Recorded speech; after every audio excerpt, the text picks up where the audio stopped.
Greetings world. We are anonymous. Avec eux, nous découvrirons les sacrifices que le peuple a dû faire pour réaliser le rêve de son dirigeant. Ceux qu'on amenait ici disparaissaient à tout jamais. On compte 22 000 morts sur les 300 ou 400 000 personnes qui ont creusé le canal. Ce rêve, qui a coûté la vie à des milliers de Soviétiques, est enfoui dans les profondeurs d'un métro secret et dans les fondations d'un gigantesque gratte-ciel. Découvrons le Moscou de Staline.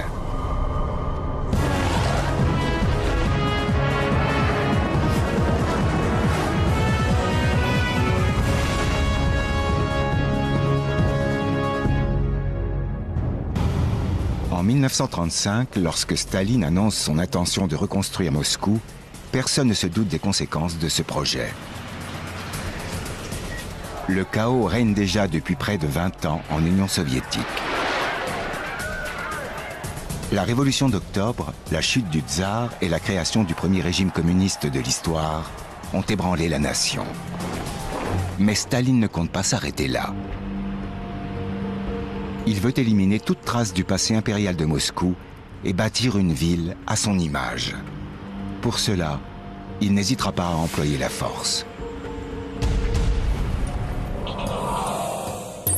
Nos deux enquêteurs se rendent sur place pour mieux comprendre le déroulement des faits.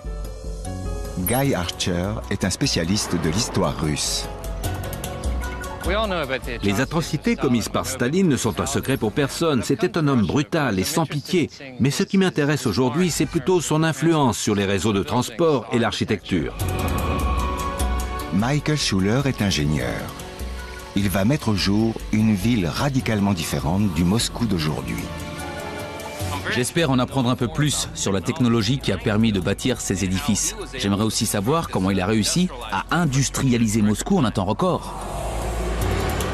Ensemble, ils vont reconstituer l'histoire d'une ville restée inachevée et qui, jusqu'à présent, n'a existé que dans les méandres de l'esprit de Joseph Staline.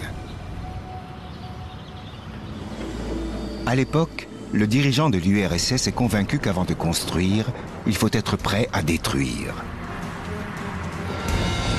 C'est ainsi qu'il décide d'effacer l'histoire de Moscou des 500 dernières années.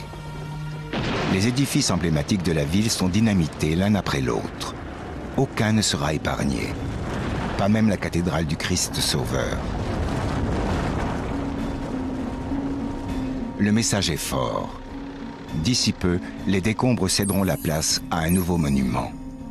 Le palais des Soviets. Un bâtiment administratif aux dimensions titanesques. Staline veut en faire le symbole de la suprématie communiste.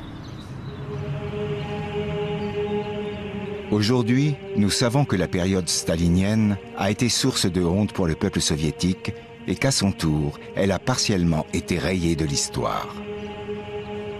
L'ironie du sort, c'est que le palais n'est jamais sorti de terre. La cathédrale a été dynamitée puis reconstruite dans les années 90. Finalement, tout cela n'a servi à rien. Mais de son vivant, Staline fait preuve d'une ambition sans bornes. Et le palais des Soviets est au cœur de ses projets pour Moscou. Il lance un concours international pour trouver le concept qui correspondra le mieux à sa vision. Il recevra plusieurs centaines de propositions et ne mettra pas moins de 2 ans et demi pour désigner le vainqueur. Il y a 70 ans, chacun de ces projets reflétait l'idée d'un avenir radieux. Guy Archer se rend au Musée national d'architecture pour consulter les plans d'origine. En ce qui concerne le palais des Soviets, la compétition était féroce. C'était un concours international et en 3 ans, pas moins de 160 projets ont été déposés. Ils étaient tous plus majestueux les uns que les autres. Les architectes proposaient des édifices colossaux, résolument futuristes. D'ailleurs, la plupart de ces plans ont en commun une certaine immatérialité. Un concept se détache clairement du lot. C'est l'œuvre de l'architecte Boris Iofan. Il propose un édifice à 3 étages, doté d'un escalier qui mène à un portique minutieusement travaillé et surmonté d'une gigantesque statue représentant un ouvrier. Iofan remportera le concours. Mais son projet est trop modeste pour Staline. Pendant la phase de conception, il exige que le palais se dresse encore plus haut et soit entièrement décoré de symboles communistes.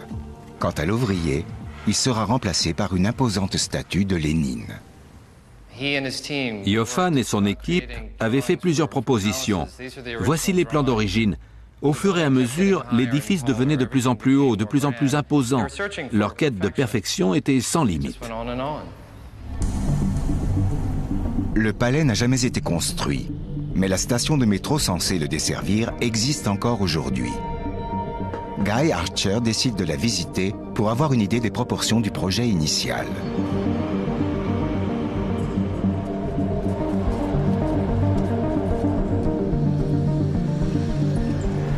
Je suis dans la station de métro au-dessus de laquelle le palais des Soviets se serait dressé. Quand on voit avec quel soin celle-ci a été décorée, on imagine ce à quoi l'édifice aurait ressemblé. L'éclairage, les colonnes de marbre blanc et les carreaux de granit reflètent bien les exigences de Staline en matière d'architecture. L'architecte Matt Johnston explique à Mike comment cet ouvrage colossal aurait permis d'affirmer la puissance soviétique aux yeux du monde. Comme vous le voyez, cette cathédrale est d'une taille plus que respectable. Du sol au sommet de la statue de Lénine, le palais des Soviets devait mesurer 415 mètres. Incroyable. Il aurait été nettement plus grand. Pour vous faire une idée, regardez ce schéma. En noir, c'est la silhouette du palais des Soviets. Avec la statue de Lénine? Oui. Il aurait très facilement pu contenir la cathédrale actuelle. C'est impressionnant. La statue de la Liberté fait à peu près cette taille-là. Ça aurait été le plus grand édifice du monde. Absolument. Le chantier débute en 1935. Les fondations sont creusées non loin de la cathédrale dynamitée sur les ordres de Staline. Puis les ouvriers érigent la base à l'aide de poutrelles d'acier. Mais lorsque la Seconde Guerre mondiale éclate, la charpente est démontée et les matériaux réutilisés pour fortifier la ville. Selon Mike Schuller et Matt Johnston, même si ce projet avait abouti, il aurait été voué à l'échec. Le complexe se serait arrêté au bord de la Moskova. Ici, le niveau de la nappe phréatique est très élevé. Il y aurait sûrement eu des problèmes d'infiltration d'eau dans les fondations. L'édifice aurait très bien pu s'effondrer dans la rivière. Le sol est très instable sur les berges. Oui, il contient beaucoup de sable, ça le rend meuble. C'est peut-être pour ça que le palais n'a jamais vu le jour. C'est une raison parmi d'autres. Il aurait été aussi aberrant de construire le palais des Soviets à cet emplacement que de bâtir une maison sur le sable. Au Musée national d'architecture, Matt lève le voile sur d'autres problèmes de construction. Voici à quoi aurait ressemblé le monument. Il y avait plusieurs obstacles d'ordre technique. Le premier, c'était la météo.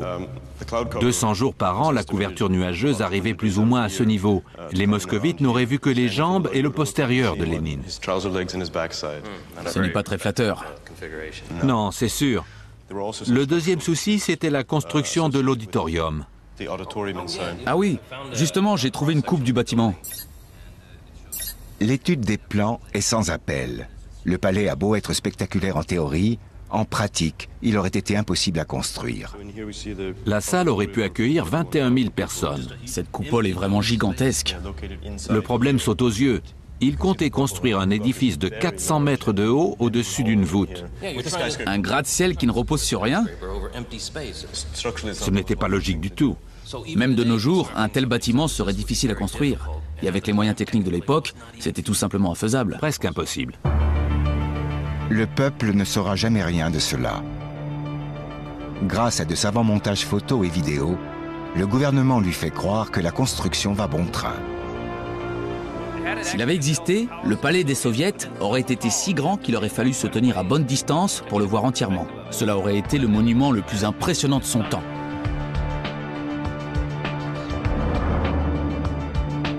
Ce palais de marbre et de pierre volcanique aurait dû accueillir une salle de spectacle, plusieurs musées, des restaurants et une bibliothèque dotée de 500 000 ouvrages.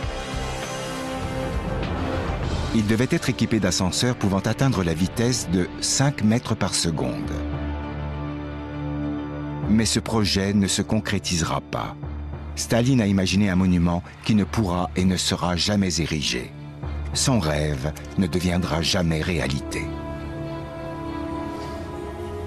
Pourtant, le dirigeant soviétique est d'un pragmatisme effrayant. Il se fixe des objectifs et se donne les moyens de les atteindre. Il construira sa mégapole, peu importe le prix à payer. Guy et Mike continuent leur enquête dans le Moscou de Staline. Leur but, percer le mystère de sa réussite.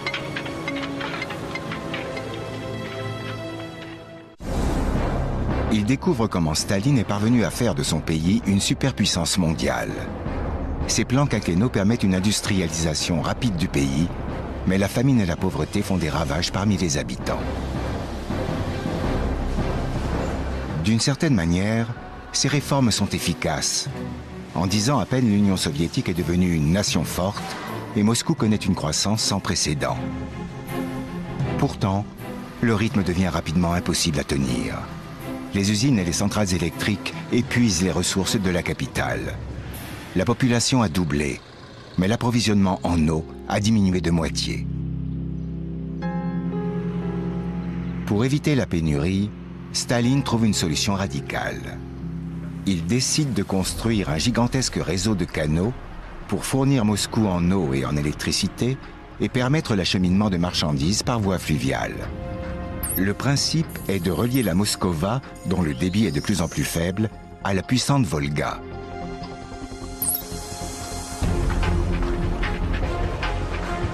Le canal respectera les exigences de Staline.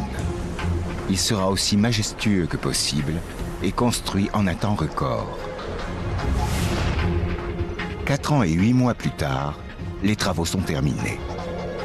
Le canal de Moscou fait 128 km de long, 90 mètres de large et 5 mètres de profondeur.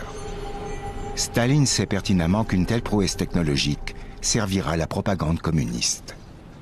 Pour approfondir le sujet, Guy s'entretient avec la spécialiste Cynthia Ruder. De toute évidence, l'aspect technique des voies d'eau a été particulièrement soigné. Et d'un point de vue artistique, on dirait que rien n'a été laissé au hasard. Les éléments architecturaux présents tout au long du canal ont été minutieusement étudiés. Des écluses aux barrages, les plus grands architectes du moment ont tout conçu dans le moindre détail. L'idée était de transformer le voyage sur le canal en une sorte d'expérience artistique. La statue de Lénine envoie un message très fort. Elle est monumentale. Oui, elle fait 35 mètres de haut. C'est le plus grand monument à la gloire de Lénine. De l'autre côté du canal se dressait une statue de Staline, haute de 35 mètres également. La statue de Lénine est toujours debout, mais quand je regarde sur l'autre berge, je ne vois qu'un socle vide. Comment ça se fait ? Eh bien, c'est le résultat de la déstalinisation qui a eu lieu dans les années 50. Toutes les statues à l'effigie de Staline ont été déboulonnées. Un soir, un groupe d'hommes a entrepris de démonter celle qui se dressait ici. Ils ont eu beaucoup de mal à en venir à bout, tant elle était imposante. Pour ceux qui, au prix de leur vie, ont réalisé le rêve de Staline, la destruction de cette statue est une maigre consolation. Car afin de bâtir son canal, le dictateur a eu recours au travail forcé. Ceux qui refusaient d'obtempérer se heurtaient à la police secrète de Staline. Cynthia, quel est le rapport entre cette église et la construction du canal ? Elle se trouve dans un monastère qui, à l'époque, avait été réquisitionné par le NKVD, la police secrète soviétique. C'était le QG du Goulag qui fournissait la main-d'œuvre nécessaire au chantier. Qui étaient les forçats ? Des prisonniers politiques ou de simples criminels ? En fait, cela dépendait des besoins.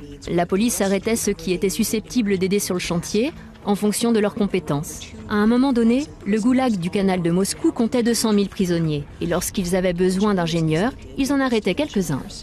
Le NKVD a commis l'ultime sacrilège en faisant de cette superbe église le quartier général d'un goulag. Exactement. De tous les grands travaux staliniens, la construction des goulags est celui qui marquera le plus les esprits. Ils ont rassemblé jusqu'à 2,5 millions de prisonniers, soit autant d'ouvriers potentiels. Ces forçats creusent le canal à la force de leurs bras, simplement munis de pelles et de pioches. Il déplace 200 millions de mètres cubes de terre et coule 7 millions de tonnes de béton.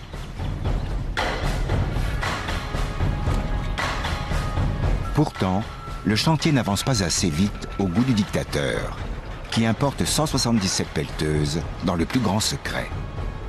Comble de l'ironie, son projet, présenté comme un symbole de la fierté nationale, aboutira grâce à la technologie étrangère. Ces machines coûtent extrêmement cher, mais le coût humain est encore plus important. Guy Archer et Cynthia Ruder visitent un monument érigé à la mémoire des victimes. Selon les estimations actuelles, on compte 22 000 morts sur les 300 ou 400 000 personnes qui ont creusé le canal. À ce chiffre, il faut ajouter les 5 000 personnes qui ont été déplacées du goulag et fusillées quelque part au sud de Moscou. Sans parler des milliers d'hommes qui ont perdu la vie dans les infirmeries et les hôpitaux ou sur les chantiers, des suites des maladies dont ils souffraient déjà avant leur arrivée. Ces chiffres font froid dans le dos. Mais Staline s'est fixé un objectif, et l'état de santé de ses travailleurs lui importe peu. Sa soif de destruction altérera à tout jamais la campagne russe. Suite à la création du canal de Moscou, plusieurs centaines de villages ont tout simplement été rayés de la carte. Ce clocher est sans doute ce qui reste de la bourgade de Kaliazin, volontairement submergée par les ingénieurs de Staline. Le village a été englouti aux 2/3. Les constructeurs du canal ont conservé le clocher parce qu'ils comptaient s'en servir de phare.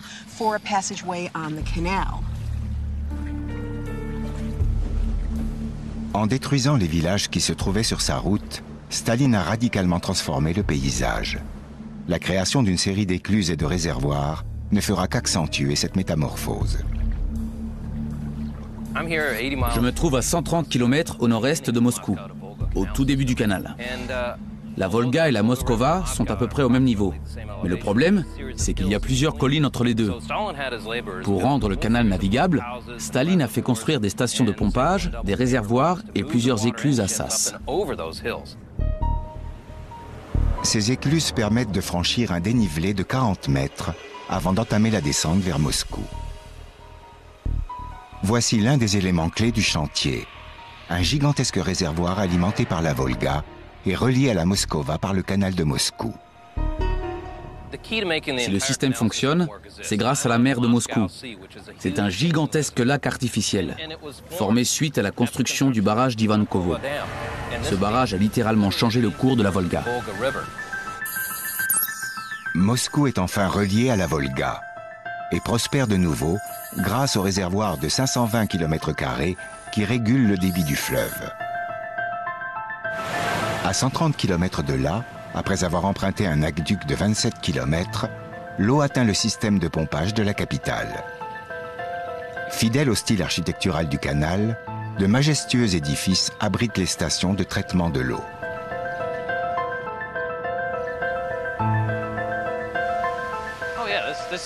Voilà, c'est ici que ça se passait. L'eau du canal arrivait dans la station, puis elle était filtrée afin de devenir potable. Dès 1937, le canal assure l'approvisionnement en eau de Moscou. Actuellement, les stations érigées par Staline fournissent chaque jour 12 millions de mètres cubes d'eau, soit la moitié de la consommation quotidienne de la capitale. C'est un succès retentissant pour Staline. Non seulement le canal facilite les déplacements de l'armée, mais il permet le transport de pétrole, de bois, de charbon et de fer aux quatre coins de l'Union soviétique. Maintenant que Moscou est relié aux 5 mers, plus rien n'empêche l'URSS de devenir une superpuissance. Le canal de Moscou est l'une des plus grandes prouesses technologiques de son temps. Mais le gouvernement passera sous silence les milliers de vies sacrifiées pour que ce projet voie le jour. Peu à peu, un climat de peur s'installe à Moscou. Et l'élite communiste, bien que privilégiée, n'est pas épargnée. Le dictateur dirige son pays d'une main de fer. il est prêt à tout pour renforcer son emprise sur le peuple soviétique. Guy Archer et Matt Schuller poursuivent leur enquête sur la métamorphose de Moscou dictée par Staline. En l'espace de quelques années, le dictateur entreprend de remodeler la capitale à son image. Bientôt, il contrôle tous les aspects de la vie des moscovites et les contraint à vivre en communauté. Des milliers de familles doivent désormais faire cuisine et salle de bain communes avec leurs voisins. Non loin de ces logements rudimentaires, Staline veut bâtir un complexe résidentiel pour héberger l'élite du Parti communiste. Il sera surnommé la Maison sur le quai.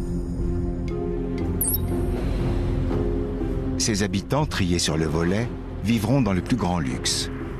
Aujourd'hui, cet édifice accueille la jeunesse dorée de Moscou et la plupart de ses occupants ignorent tout de son histoire. Pour mieux comprendre à quoi ressemblait la vie dans la maison sur le quai, Mike visite l'ancien appartement du concierge, aujourd'hui transformé en musée.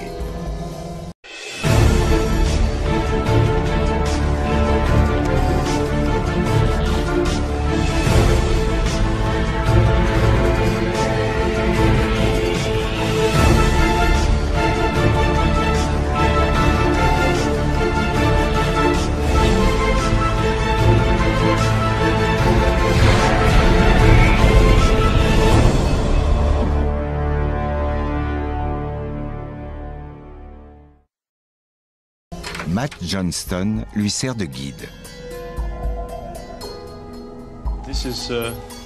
Voici à quoi ressemblaient les appartements du temps de Staline. Le musée est décoré de mobilier d'époque. Exactement. Regardez, voilà le genre de bureau qui équipait les logements. Très robuste. Il est superbe. Je le verrai bien chez moi. Chaque meuble était numéroté. Pourquoi ça? Pour rappeler aux occupants que tout appartenait à l'État. Voici une maquette des appartements de l'époque. Il comportait plusieurs pièces, des chambres individuelles, un salon. C'était luxueux, comparé aux conditions de vie du soviétique moyen. Oui, évidemment. À l'époque, il y avait une grave pénurie de logements. Il n'était pas rare qu'une famille de 4 doive vivre dans une pièce comme celle-ci. Dans une seule pièce? Oui. Incroyable. Les membres du gouvernement en avaient de la chance. Oui. Dans le théâtre du complexe résidentiel, Guy Archer rencontre la nièce de Staline, Kira Alilouyeva. Elle a vécu dans la maison sur le quai. Les gens étaient affamés. Ils avaient des cartes de rationnement. C'était affreux. Pour les hommes comme mon père, qui était officier de l'armée rouge, la vie était plus facile. Le Kremlin s'assurait que nous avions à manger. Tout le monde n'avait pas cette chance. Kira se souvient de la maison sur le quai comme d'une véritable ville dans la ville. Son architecte s'était d'ailleurs inspiré du Rockefeller Center, situé à New York, un gigantesque complexe multifonction. L'édifice se veut autosuffisant pour que ses occupants n'aient jamais besoin d'en sortir. C'était très bien pensé. Le complexe était divisé en plusieurs bâtiments. Certains étaient purement résidentiels, d'autres comportaient des galeries marchandes. Il y avait même un théâtre et un stand de tir. J'aimerais bien savoir comment ils ont réussi à construire un édifice aussi imposant le long de la Moskova, et qui plus est, sur un ancien marécage. La qualité du terrain importe peu à Staline. Son complexe sera construit ici, face au Kremlin, pour que les membres du gouvernement puissent être surveillés en permanence. Afin de respecter sa volonté, les ingénieurs devront porter un soin tout particulier aux fondations. Je visite un chantier pour mieux comprendre comment ils ont dû s'y prendre. Derrière moi se trouvent plusieurs dizaines de piles en béton armé. La première étape est de creuser des puits de fondation en profondeur pour atteindre le sol dur. Ensuite, on coule une dalle de béton dans laquelle on place des barres d'armature. Dans le cas de la maison sur le quai, les ouvriers ont foré 3000 puits de fondation et coulé une dalle d'1 mètre d'épaisseur pour soutenir le poids du bâtiment. Voilà comment ils ont résolu le problème de terrain marécageux.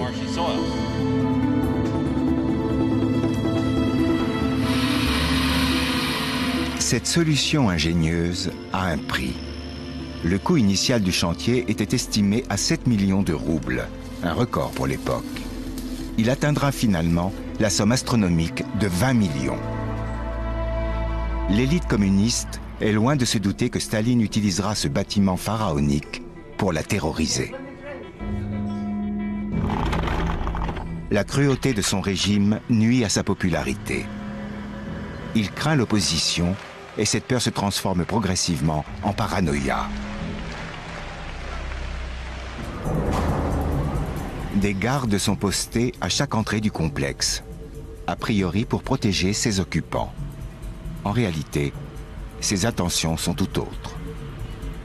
Les gardes ont pour consigne de noter les allées et venues des visiteurs et de s'assurer qu'ils ont bien quitté l'immeuble à 23 heures. Puis Staline, de plus en plus paranoïaque, décide de s'attaquer directement aux membres de son parti.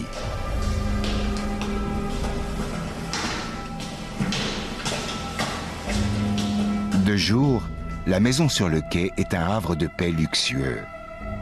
Mais à la nuit tombée, la police secrète y fait régner une terreur permanente.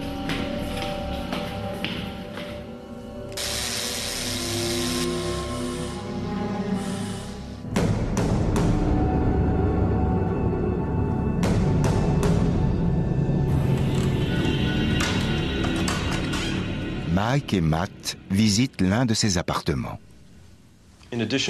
En plus de l'entrée principale, la plupart des logements étaient dotés d'une entrée de service. Venez, j'ai quelque chose à vous montrer. Qu'est-ce que c'est? Regardez dans le placard. Il est vraiment pas grand. Ça sonne creux. Il y a quoi derrière? Le placard n'est pas profond, mais si on regarde de ce côté, il est censé arriver jusqu'ici. C'est sûrement là que se trouvait l'entrée de service. La majorité des appartements en étaient équipés. Les portes, reliées au rez-de-chaussée par un ascenseur, ne pouvaient être verrouillées de l'intérieur. Dans les faits, Staline avait donné à sa police secrète le libre accès à chaque logement du complexe. On raconte que le NKVD avait posé des mouchards partout et procédé à de nombreux enlèvements.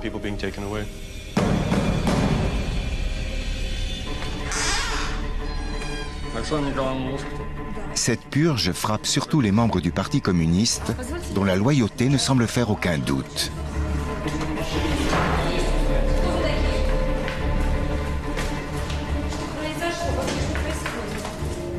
Le dictateur n'épargne personne, pas même sa propre famille. Quand ils ont enlevé ma mère, c'était affreux. J'ai tenté par tous les moyens de savoir ce qui lui était arrivé, mais en vain. Et le 5 décembre 1948, alors que je dormais profondément, ils sont entrés chez nous par l'ascenseur de service. Mon frère m'a réveillée et m'a dit qu'il venait me chercher. Kira passera 6 mois en prison et 5 ans en exil, pour un crime qu'elle n'a pas commis. Après chaque enlèvement, un scellé est apposé sur la porte de la victime. Une fois que la police secrète avait arrêté les traîtres supposés, elle plaçait un sceau sur la porte pour empêcher quiconque d'entrer. Voilà à quoi ça ressemblait. Si vous veniez rendre visite à un ami et que vous trouviez ceci, c'est qu'il avait de gros ennuis. Les victimes étaient emmenées à la Loubianka, le quartier général du NKVD. C'est un endroit vraiment sinistre. Ceux qu'on amenait ici disparaissaient à tout jamais. Ils étaient soit fusillés sur place, soit conduits dans l'un des nombreux goulags du pays sans que leur famille n'en soit informée. Parfois, ils réapparaissaient plusieurs dizaines d'années plus tard, mais c'était rare. Ce système répressif ne laisse aucune place à l'opposition. Les purges sont fréquentes et la terreur omniprésente, particulièrement dans la région de Moscou. Je me trouve dans le musée de la maison sur le quai, devant une liste de 700 noms. Ce sont les habitants du complexe qui ont été enlevés sur les ordres de Staline. La moitié d'entre eux ont été exécutés. Quand on sait que le bâtiment comptait 500 appartements, on peut en déduire qu'environ un tiers de ses occupants s'est fait arrêter. Les logements ne resteront pas longtemps vacants. Ils seront rapidement occupés par de nouvelles recrues du parti, conscientes de la précarité de ce privilège. Nos experts, au fil de leur enquête, ont pu lever une partie du mystère qui entoure la maison sur le quai.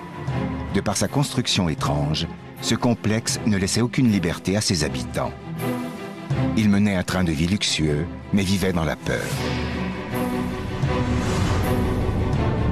Un garde posté à chaque entrée, des appartements sur écoute et des ascenseurs de service qui les mettent à la merci de la toute-puissante police secrète.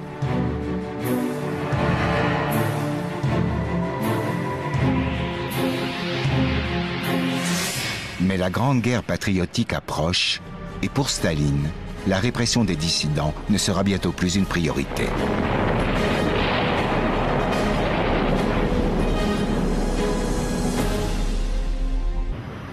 Mike Schuller et Guy Archer poursuivent leur enquête sur le Moscou des années 30.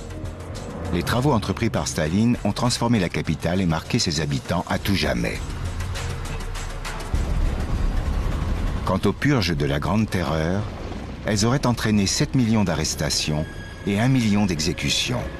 Tout cela au nom de la Révolution. Mais le dictateur est également un visionnaire. Un bâtisseur de génie à l'ambition sans limite. Il se fixe un nouvel objectif, le métropolitain de Moscou. Ce sera l'un des fleurons de son grand projet de reconstruction. Pour les moscovites, la vie est de plus en plus difficile. Afin de l'adoucir, Staline imagine un métro élégant et baigné de lumière. Les stations sont spacieuses et l'éclairage y est particulièrement soigné. Ornés de marbre et de gigantesques mosaïques, ces édifices souterrains sont de véritables palais pour le peuple. Ils sont en fait un écran de fumée pour faire oublier aux passagers leur existence misérable. Le métropolitain de Moscou est le plus fastueux et le plus sophistiqué de son temps. Des travaux de prolongement sont actuellement en cours. Mike Schuller rencontre Brad Malmsten, ingénieur en bâtiment, pour en savoir plus sur les méthodes de construction de l'époque. De nos jours, quand on construit des rames de métro, on a toutes sortes de machines à notre disposition. Ce n'était sûrement pas le cas dans les années 30. Non, pas vraiment. Enfin, ils avaient quand même des marteaux-piqueurs. Mais en général, ils utilisaient des outils rudimentaires, des masses, des pelles et des pioches. Plusieurs milliers de travailleurs ont contribué aux travaux. Ils creusaient le tunnel à la force des bras et évacuaient la terre avec de simples seaux. Ça devait être éreintant. Oui, ça paraît presque impossible, mais ils étaient portés par leur envie de construire la nouvelle Russie. C'est d'ailleurs ce qui démarque ce chantier des autres. Les travailleurs du métro sont tous volontaires. Ce sera le plus grand projet de construction civile de l'Union soviétique. 75 000 ouvriers, hommes et femmes, participeront à la réalisation de la première ligne. Mais leurs conditions de travail sont particulièrement difficiles.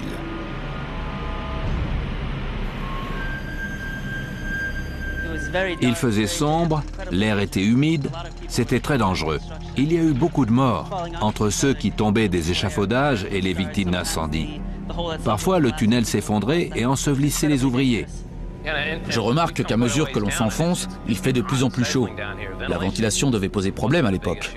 Même de nos jours, c'est étouffant. Évidemment, c'était bien pire dans les années 30. Ils n'avaient pas tous les systèmes d'aération qu'on a aujourd'hui. Ils devaient se contenter de l'air qui s'engouffrait naturellement dans les galeries. Une fois le tunnel creusé, il faut le sécuriser. Ses parois sont recouvertes de béton coulé sur place.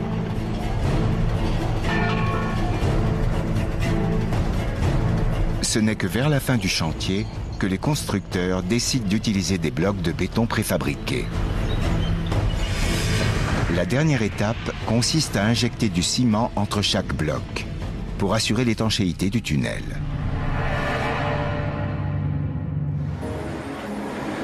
Le métro est inauguré en mai 1935. En plus de transporter les passagers dans le plus grand confort, ce système sophistiqué aura une vocation pour le moins inattendue. Staline sait pertinemment que la guerre approche. En 1941, l'invasion de l'Union soviétique par le Troisième Reich met le pays à rude épreuve. Pour échapper aux bombardements aériens, la population moscovite trouve refuge dans les stations de métro. Face à l'horreur de la guerre, ces abris deviennent de véritables sanctuaires. Guy rencontre l'historien Sergueï Nikitine pour approfondir le sujet. Le métro de Moscou n'était pas un moyen de transport comme les autres. Il était équipé de mécanismes spéciaux, notamment d'énormes portes qui permettaient de verrouiller les stations et de protéger les passagers contre les attaques au gaz.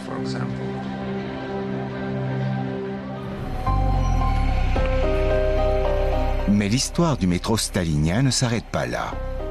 Aujourd'hui encore, des rumeurs circulent sur l'existence d'un second réseau tenu secret. Mike va tenter de lever le voile sur ce mystère. Staline aurait fait construire ce réseau de tunnels baptisé Métro 2 pour évacuer l'élite en cas d'attaque.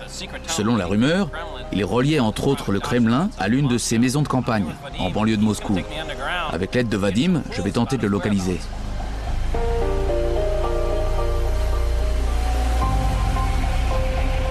Le sous-sol de Moscou est parcouru d'un dédale de tunnels.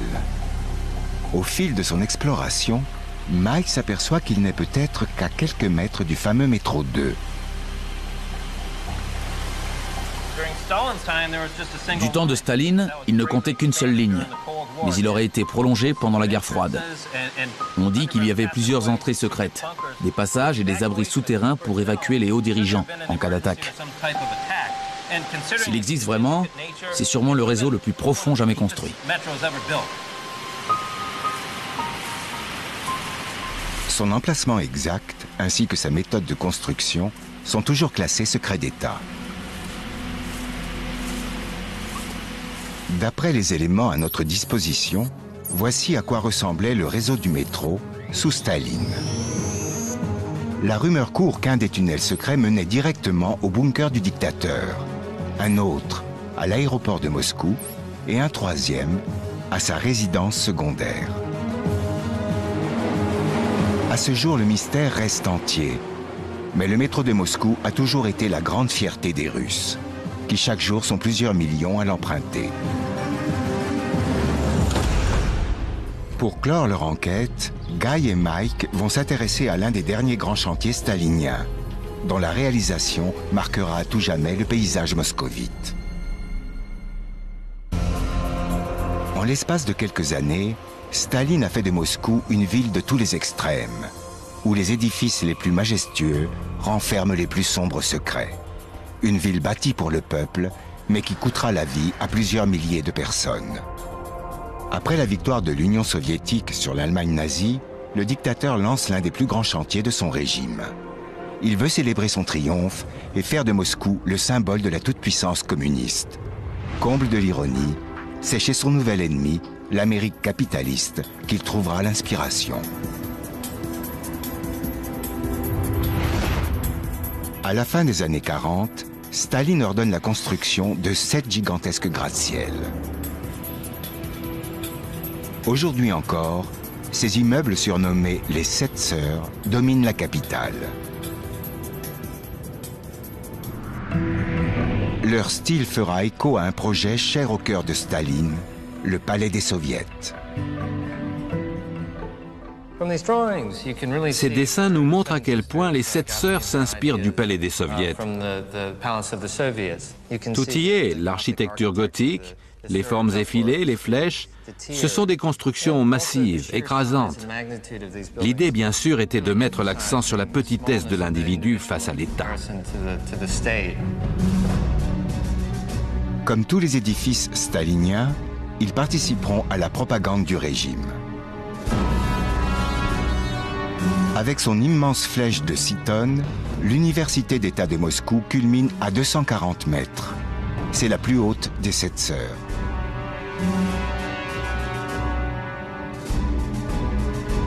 Entourée de verdure et dotée d'ailes monumentales, elle couvre au total une superficie de 260 hectares. L'intérieur, décoré avec soin, est tout aussi impressionnant. Une opulence que Staline compte recréer dans chacun de ses gratte-ciel. l'université possède un grand amphithéâtre, des halls habillés de marbre blanc et des couloirs tapissés de miroirs qui renforcent encore l'impression d'espace. Ça et là, les salles sont ornées de statues de célèbres communistes. Ici, tout rappelle la folie des grandeurs du dirigeant. Aujourd'hui, l'Université d'État de Moscou est aussi célèbre en Russie que l'Empire State Building aux États-Unis. En visitant le chantier d'un gratte-ciel moderne, Mike Schuller espère comprendre comment les 7 sœurs ont été construites. Brad Malmsten va tenter de l'éclairer sur le sujet. Dites-moi, cet immeuble a des points communs avec les 7 sœurs? Oui, absolument. Les méthodes d'édification sont plus ou moins similaires. Les 7 sœurs sont recouvertes de briques de façade pour donner une impression de robustesse, mais la charpente est métallique, comme ici. C'est au gratte-ciel américain que ces grands édifices de pierre empruntent leur technologie. Grâce à l'invention de la charpente métallique, Staline peut désormais créer des immeubles à la mesure de ses ambitions. La réalisation de ce chantier pharaonique s'avère cependant plus difficile que prévu. La capitale est traversée de nombreuses rivières souterraines qui rendent le sol extrêmement meuble. Si les conditions sont idéales pour creuser les tunnels du métro, elles le sont nettement moins pour ériger un gratte-ciel. Staline ne compte pas revoir ses plans pour autant. Cette fois encore, ses ingénieurs n'ont d'autre choix que de trouver une solution. Pour cela, ils utilisent une méthode révolutionnaire appelée la congélation du sol. Le principe est de forer plusieurs trous dans le terrain à congeler et d'y injecter une solution de chlorure de calcium qui absorbe l'humidité et se transforme en saumure. Il se crée alors un mur de glace étanche qui empêche l'eau de s'infiltrer dans les fondations. La tour qui abritait le ministère soviétique de l'industrie lourde a été bâtie selon cette méthode. Igor Kaspé a passé de nombreuses années à étudier sa construction. La tour devait se dresser au-dessus de la station Krasnie Vorota et accueillir une deuxième entrée de métro. Mais en congelant une partie du sol pour effectuer les travaux souterrains, les constructeurs prenaient le risque qu'il se dilate au dégel et fasse pencher l'édifice d'un côté.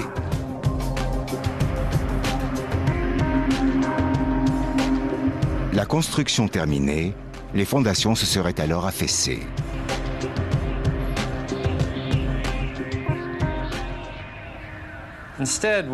Pour tenir compte du dégel, ils ont construit la tour avec une inclinaison de 7 cm. C'est grâce à cela qu'aujourd'hui, elle est parfaitement verticale. 1953. Alors que ces gratte-ciels se dressent fièrement vers le ciel, la santé de Staline décline rapidement. Les 7 sœurs survivront à son règne et aujourd'hui encore, elles portent la marque du dictateur et témoignent de sa vision architecturale de la capitale. Derrière leur façade monumentale se cache le fleuron de la technologie soviétique. Mais elle nous rappelle également le lourd tribut qu'a payé le peuple pour accomplir la volonté de son dirigeant. Grâce aux dessins d'architectes et au travail de nos enquêteurs, nous sommes désormais en mesure de reconstruire le monde disparu de Staline. Un canal qui relie Moscou au reste du monde. Un système de transport en commun efficace et luxueux. Des gratte-ciels aux airs de cathédrale. Et un complexe résidentiel conçu comme une ville miniature. En un temps record, Staline a réussi à moderniser l'Union soviétique et à en faire une grande puissance mondiale. Malgré cela, le bilan de son régime est terrifiant. Ses successeurs ont beau vouloir l'effacer de l'histoire, sa vision avant-gardiste restera à jamais inégalée.